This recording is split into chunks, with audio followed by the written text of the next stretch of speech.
Hello बच्चों, कैसे हैं आप सभी। आशा करती हूँ आप सभी बहुत अच्छे होंगे। तो बच्चों, आज हमारी हिंदी व्याकरण 8th का चैप्टर नंबर 5 शुरू करते हैं। चैप्टर का हमारे का नाम है बच्चों सर्वनाम। ठीक है, सर्वनाम शुरू करते हैं। तो हमारा पाठ है सर्वनाम का शाब्दिक अर्थ। सबसे पहले सर्वनाम का शाब्दिक अर्थ देखेंगे। सर्वनाम अर्थात सबका नाम। सर्वनाम से वे शब्द होते हैं जो संज्ञाओं के स्थान पर प्रयोग होते हैं। वाक्यों में सर्वनाम का प्रयोग करने से संज्ञा शब्दों के बार बार प्रयोग से बच आते हैं। यदि वाक्यों में संज्ञा शब्दों का बार बार प्रयोग किया जाए तो हमारी भाषा सुंदर नहीं लगती। अतः सर्वनाम शब्दों के प्रयोग से वाक्य सुंदर व प्रभावशाली बनते हैं। जैसे यहाँ पर उदाहरण दिए गए हैं सर्वनाम के बिना वाक्य। ये सर्वनाम के बिना वाक्य है हमारा। ठीक है, गौरव प्रतिदिन विद्यालय जाता है। गौरव 8वीं कक्षा में पढ़ता है। गौरव की माताजी लेखिका हैं। गौरव के पिताजी डॉक्टर हैं। गौरव फुटबॉल खेलने का शौकीन है। अब यहाँ पर सर्वनाम हमारा युक्त है, यानी सर्वनाम के साथ हमारा वाक्य कैसे बनेगा। गौरव प्रतिदिन विद्यालय जाता है। वह 8वीं कक्षा में पढ़ता है। उसकी माताजी लेखिका हैं। उसके पिताजी डॉक्टर हैं। वह फुटबॉल खेलने का शौकीन है। तो यहाँ बिल्कुल सही है। उपयुक्त वाक्यों में संज्ञा व गौरव का बार बार प्रयोग हुआ है, जिसके कारण वाक्य पढ़ने में अटपटे लग रहे हैं।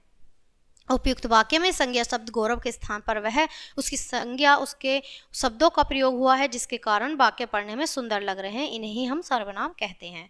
अब बच्चों यहाँ देखेंगे कि जो शब्द संज्ञा के स्थान पर प्रयोग किए जाते हैं उन्हें हम सर्वनाम कहते हैं। सर्वनाम के भेद। सर्वनाम के बच्चों भेद जो होते हैं वो 6 भेद होते हैं।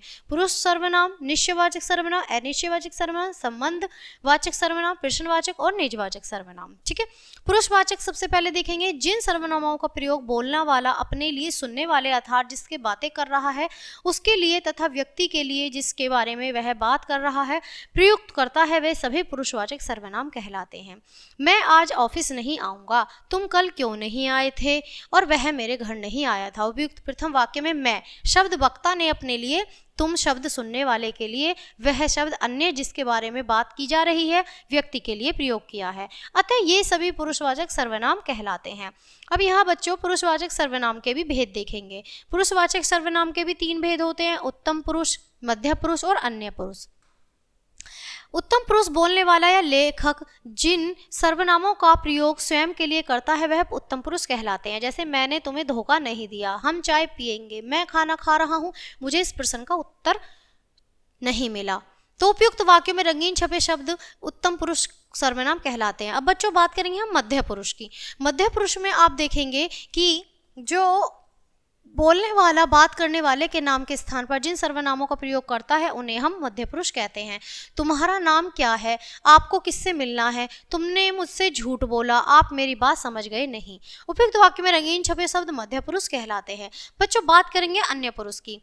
जब बोलने वाला अपने सामने उपस्थित होने से भिन्न किसी अन्य व्यक्ति के बारे में बातचीत करते हुए उसके लिए जिन सर्वनामों का प्रयोग करता है वे अन्य पुरुष कहलाते हैं। जैसे वे आज नहीं आएंगे, इनसे कहिए यहाँ से चले जाएं, उससे कुछ नहीं खाना है, उन्हें रोको मत, जाने दो। उपयुक्त वाक्य में रंगीन छपे शब्द पुरुषवाचक सर्वनाम है। बच्चों बात करेंगे निश्चयवाचक सर्वनाम की। ठीक है, निश्चयवाचक हमारा जो सर्वनाम है वो है जो सर्वनाम किसी निश्चित व्यक्ति, वस्तु अथवा घटना की ओर संकेत करे उसे निश्चयवाचक सर्वनाम हम कहते हैं। इसे ध्यान से देखो। यहाँ उदाहरण है, यह किसका पर्स है। उपयुक्त वाक्यों में इसे और यह क्रम चित्र और पर्स की ओर निश्चयवाचक संकेत कर रहे हैं, अतः ये निश्चयवाचक है। अब बच्चों बात करेंगे अनिश्चयवाचक की। जो सर्वनाम किसी अनिश्चय व्यक्ति, वस्तु का बोध कराते हैं उन्हें हम अनिश्चयवाचक सर्वनाम कहते हैं। मुझे खाने के लिए कुछ ला दो, दरवाजे पर कोई है। तो आप देख सकते हैं चित्र में दरवाजे पर कोई है, तो ये अनिश्चयवाचक है। उपयुक्त वाक्यों में कुछ और कोई क्रम किसी निश्चित प्राणी या वस्तु का ज्ञान करा रहे हैं, अतः ये अनिश्चयवाचक सर्वनाम है। संबंधवाचक सर्वनाम। जिन सर्वनाम शब्दों का प्रयोग वाक्यों में प्रयुक्त दूसरे संज्ञा या सर्वनाम शब्दों के साथ संबंध स्थापित करने के लिए किया जाता है उन्हें हम संबंधवाचक सर्वनाम कहते हैं। ठीक है, इसमें उदाहरण है बच्चों, जो परिश्रम करेगा वो सफल होगा, जिसे कल चोट लगी वह आज ठीक है। उपयुक्त वाक्य में जो, वो तथा जिसे वह सर्वनाम शब्द आपस में संबंध बता रहे हैं। ये सभी वाक्य के 2 भागों में प्रयोग किए गए हैं, सर्वनाम का संबंध बता रहे हैं। ये सभी संबंधवाचक सर्वनाम है।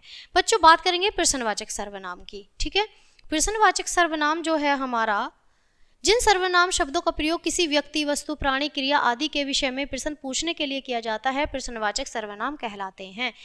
तो सबसे पहला है उदाहरण, मम्मी आप क्या बना रही हैं, वह खिलौने किसका है। उपयुक्त वाक्यों में क्या तथा किसका शब्दों से प्रश्न प्रकट हो रहे हैं, अतः ये प्रश्नवाचक सर्वनाम है। अब निजवाचक सर्वनाम की बात करेंगे। जिन सर्वनामों का प्रयोगकर्ता अपनेपन का ज्ञान कराने के लिए कराता है उन्हें हम निजवाचक सर्वनाम कहते हैं। इसमें उदाहरण है, मैं अपने आप ही खाना खा लूंगी, और दूसरा उदाहरण है, तुम स्वयं ही चले आओ। तो यहाँ पर आप देख सकते हैं, आप यहाँ देख सकते हैं बच्चों कि उपयुक्त वाक्यों में अपने आप और स्वयं वाक्य में कर्ता सर्वनाम काम करने वाले के स्थान अपनापन बताने के लिए प्रयुक्त किए गए हैं। ये सभी निजवाचक सर्वनाम हैं। अब यहाँ पर बच्चों देखेंगे मुख्य बिंदु, आप शब्द का प्रयोग पुरुषवाचक तथा निजवाचक सर्वनाम दोनों में होता है।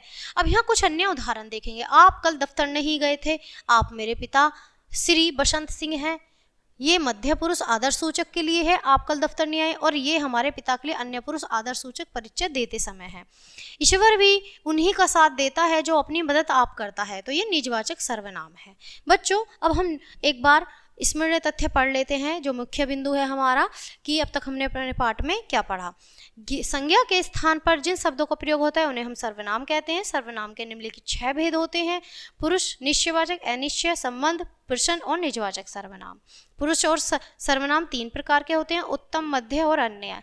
आप सर्वनाम को प्रयोग निजवाचक तथा पुरुषता दोनों सर्वनामों में किया जाता है। सर्वनाम की रूप रचना में संबोधन कारक नहीं होता है। तो बच्चों आशा करती हूँ पाठ अच्छे से समझ आया होगा। तो मिलते हैं इसी तरह एक अच्छे से पाठ के साथ, तब तक के लिए बाय, थैंक्स फॉर वॉचिंग।